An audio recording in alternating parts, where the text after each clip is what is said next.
La démocratie adulte qu'il faut instaurer consiste, au final, à permettre de nous mettre tous en situation d'agir ensemble, c'est-à-dire de faire converger nos énergies. Mais pour agir ensemble, il faut être ensemble.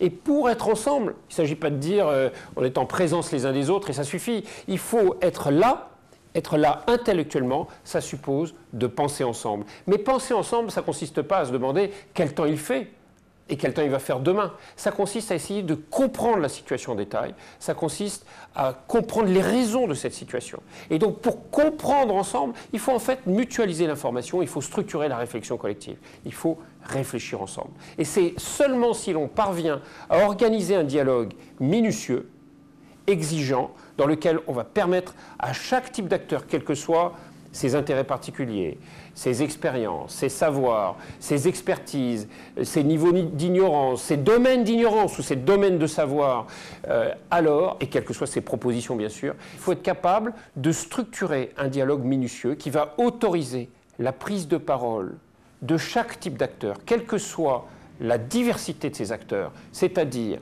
les intérêts particuliers différents, les niveaux de connaissances différents, les domaines d'expertise différents, les types d'expériences différentes, les propositions différentes, il faut être capable de tout entendre.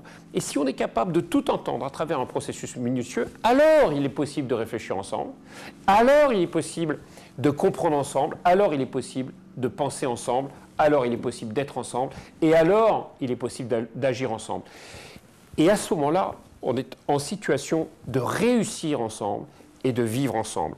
Mais si on ne structure pas cette réflexion collective, il n'y a pas de vivre ensemble sur la durée. Et donc il n'y a pas de réussir ensemble non plus.